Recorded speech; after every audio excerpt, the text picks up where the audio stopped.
tentative d'assassinat manqué du ministre de la Réconciliation nationale Ali Haïdar.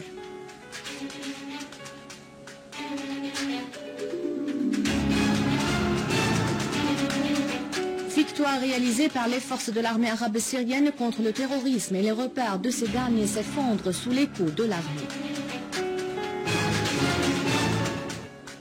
À Genève, rencontre des ministres des Affaires étrangères des 5+1 et Zarif affirment que plus de 90% des problèmes sont résolus.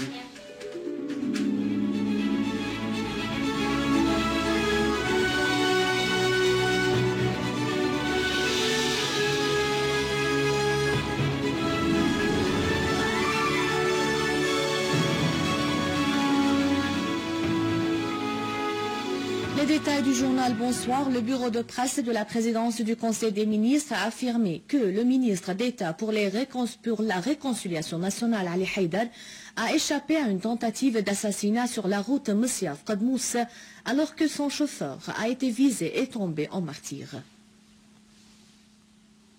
À Alep, les forces de l'armée arabe syrienne ont déjoué des tentatives d'infiltration des terroristes dans les régions sûres ou sécurisées à Ashrafia, Soueika et dans la localité de Hamidia, éliminant un grand nombre de terroristes. Des unités de l'armée ont par ailleurs détruit nombre de véhicules chargés d'armes et de munitions avec des terroristes à bord dans la cité industrielle à Sheikh Najjar sur la route Alep-Raqqa, à Castello, Khan Assal et Al-Mansoura. Toujours à Alep, nombre de terroristes ont été éliminés alors qu'ils tentaient de s'infiltrer à l'hôpital El-Kindi aux alentours de la prison centrale. À Homs, une source militaire a affirmé la liquidation de plusieurs terroristes à l'ouest de la localité de Zara et Houla. Outre la mise en échec d'une tentative d'infiltration des groupes terroristes à partir du village d'Al-Rassibia, la même source a ajouté que les forces armées avaient éliminé nombre de terroristes après avoir repoussé une attaque terroriste contre un point de contrôle militaire dans le village de Osmod à Mkharram. Les forces armées se sont accrochées avec des terroristes qui se trouvaient à bord d'une embarcation dans le lac Restan, saisissant l'embarcation y compris les munitions et les armes à bord. Par ailleurs, des terroristes ont été liquidés dans des opérations de l'armée contre le repère dans les villages de Khalidia, de Telbissa et dans les quartiers de Warché, Babhoud, Qoussour et Al-War.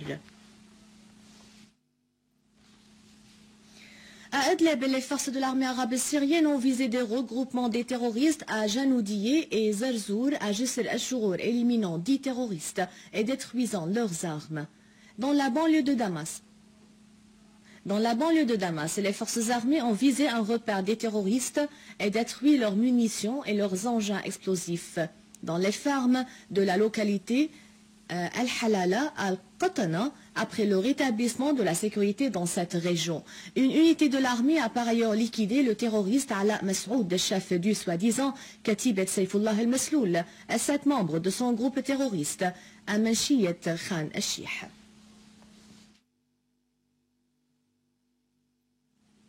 Une source militaire a affirmé qu'une unité de l'armée arabe syrienne, en collaboration avec les habitants, a perquisitionné un repère d'un groupe terroriste armé dans la localité d'El-Kiswe, dans la banlieue de Damas.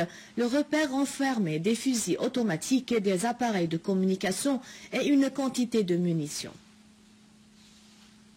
Le patriarche Grégoire III Laham, patriarche d'Antioche et de tout l'Orient pour les Melkites catholiques, a affirmé que ce qui se passe en Syrie est une guerre lancée par l'étranger. Dans une interview à un journal littéraire tchèque, le patriarche Laham a souligné que le problème principal est la présence de plus de 2000 groupes armés en Syrie dont l'identité est inconnue mais qui visent à semer le chaos et à propager l'extrémisme dans le pays. Il a souligné que l'attaque lancée par les groupes terroristes à Maaloula, symbole d'une histoire qui remonte à 2000 ans, incarne une défaite pour la conscience mondiale.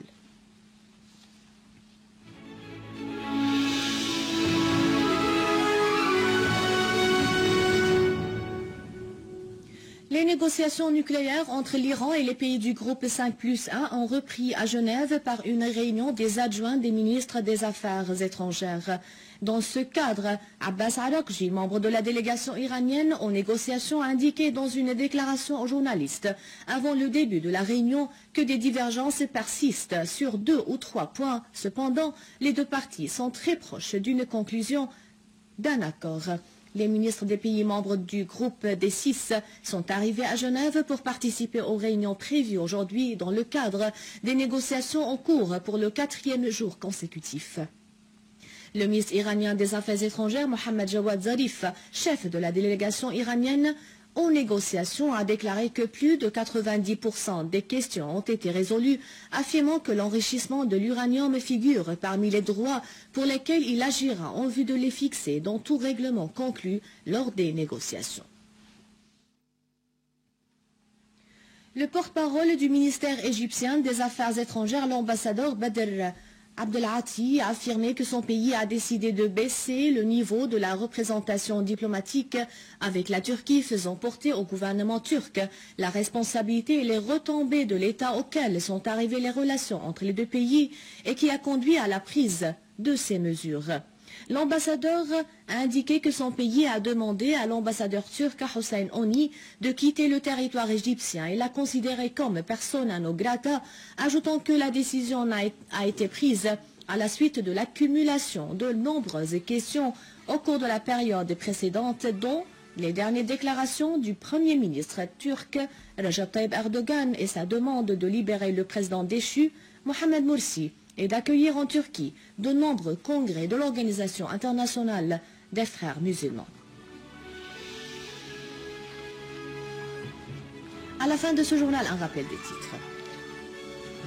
Tentative d'assassinat manqué du ministre de la Réconciliation nationale, Ali Haïdar.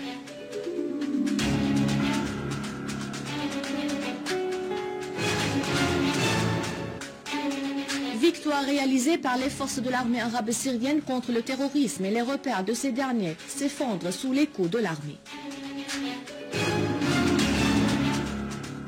À Genève, rencontre des ministres des Affaires étrangères des 5+1 et Zarif affirme que plus de 90% des problèmes sont résolus. C'est la fin du journal. Merci de l'avoir suivi. À rappeler, vous pouvez consulter le site internet syriaonline.sy pour revoir ce journal et davantage d'informations. Merci bien. Au revoir.